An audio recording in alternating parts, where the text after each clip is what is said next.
2 weeks ago, I taught a CE class on non-QM loans for a room full of Colorado realtors. And the reactions I keep hearing from agents who were there is, I didn't know any of that was possible. If you were in that room, this video is a reminder of what to do with what you learned. If you weren't, this is what you missed. Either way, let's make it useful.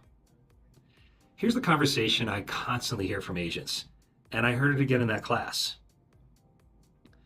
I had a buyer who was ready, strong down payment, good credit, motivated. The bank said no because of how the income looked on paper. I lost the deal. You see, that's not a buyer problem, that's a tool problem. Specifically, working with a lender who has conventional tools for a buyer who doesn't fit the conventional mold.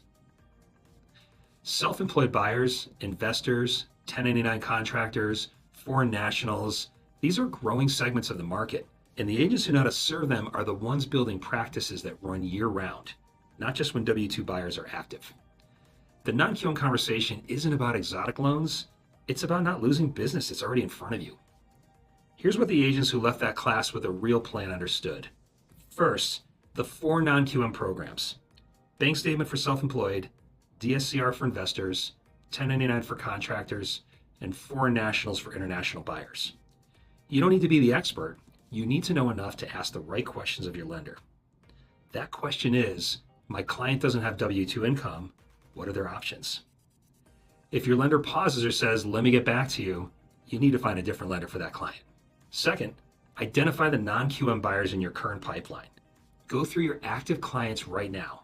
Anyone self-employed, any investors, any 1099 workers, foreign nationals, every one of those is a potential non-QM conversation.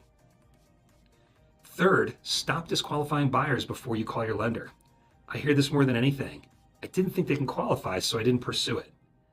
Let me make that determination. That's my job. Your job is to bring me the conversation. Let me give you a specific number from that CE class. I asked the room, how many of you have lost a deal in the last 12 months because a buyer couldn't get conventional financing? And about 70% of the hands went up. Then I asked, how many of you knew at the time that a non-QM alternative might have existed? Almost no hands. That's the gap. It's not a buyer problem, it's an awareness problem. And it's entirely solvable. One agent in that room told me afterwards she lost 3 deals in the past year to financing. All 3 buyers were self-employed. All 3, in her words, were real buyers with real money.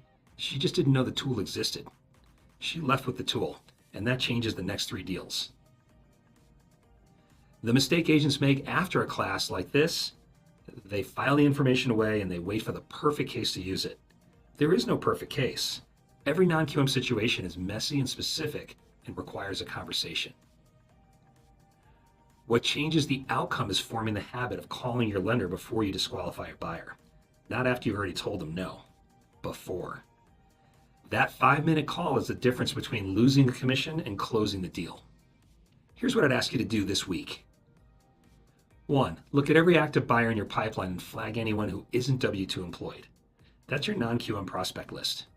Number 2, the next time a buyer mentions they're self-employed or an investor or has complex income, make your first call to me before you tell them anything about their options. Number 3, if you were in the CE class on April 15th, send me a text this week. I want to follow up personally and make sure you have everything you need to put this into practice. I work with a focused group of agents who want to close more deals already in their pipeline, not just generate more leads. If the non-QM conversation resonates with where your business is right now, let's talk. Text me at 720-248-6892 or go to teamaronheim.com. I'm available this week.